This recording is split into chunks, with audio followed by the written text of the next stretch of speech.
Dans cette deuxième partie, on va tenter de concevoir le contrôle pour le chemin de données. Une technique d'implémentation courante est la génération des signaux de contrôle, en plusieurs niveaux. Pour notre conception, on conçoit une unité de contrôle principale, qui commande une autre unité de contrôle secondaire, dédiée au contrôle de l'ALU. Cette technique permet de réduire la taille de l'unité principale, mais a aussi un grand avantage. L'utilisation de plusieurs unités plus petites améliore la vitesse. Selon le type d'instruction, l'ALU effectue l'une des 6 opérations. Pour load et store, l'ALU calcule l'adresse par addition. Pour le type R, le champ function de l'instruction détermine la fonction logique et arithmétique. Pour branch equal, l'ALU réalise une soustraction. L'unité de contrôle de l'ALU doit donc pouvoir différencier entre les types d'instructions d'abord, ensuite la fonction à exécuter pour le type R. Il est possible de générer les 4 lignes de contrôle de l'ALU via une petite unité de contrôle. Ces entrées sont les 6 bits du champ function de l'instruction. On ajoute 2 autres lignes ALUOP qui devraient indiquer l'opération à effectuer.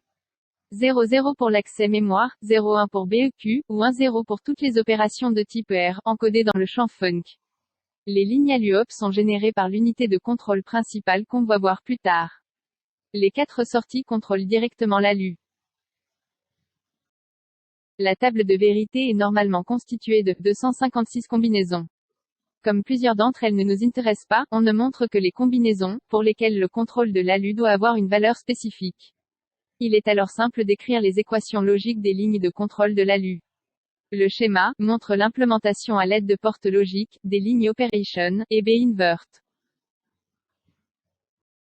Maintenant, on peut passer à l'unité de contrôle principale. Sur le schéma du chemin de données, on a rassemblé les signaux de commande des multiplexeurs, des mémoires et registres, ainsi que des entrées de l'unité de commande de l'ALU.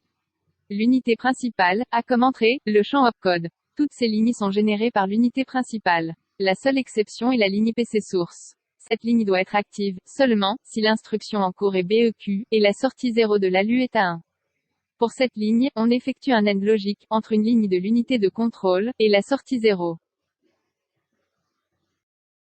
On dresse une table de vérité, avec les lignes opcode de l'instruction, comme entrée. Comme sortie, on représente toutes les lignes de commande et de sélection, que nous avons définies dans le chemin de données. On rappelle aussi le codage des lignes ALUOP, pour spécifier l'instruction, load et store, BEQ, ou l'ensemble arithmétique et logique. Il ne nous reste que d'écrire les équations logiques des sorties.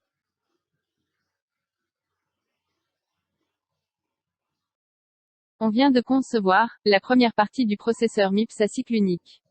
On a commencé par définir le jeu d'instructions. Des instructions de type R arithmétique et logique, des instructions de type I, pour le chargement et rangement mémoire, et de branchement conditionnel. Nous sommes arrivés au chemin de données global, en assemblant les chemins de données individuels, propres aux différents types d'instructions. Plusieurs multiplexeurs sont utilisés, afin de contrôler le flot de données, en passant d'un type d'instruction à l'autre. Tous les signaux de contrôle, de la mémoire, du banc de registre, ainsi que des multiplexeurs, sont générés par l'unité de contrôle principale. L'ALU possède sa propre unité de contrôle, qui est commandée par l'unité principale. La conception de l'ALU fera l'objet de la prochaine présentation.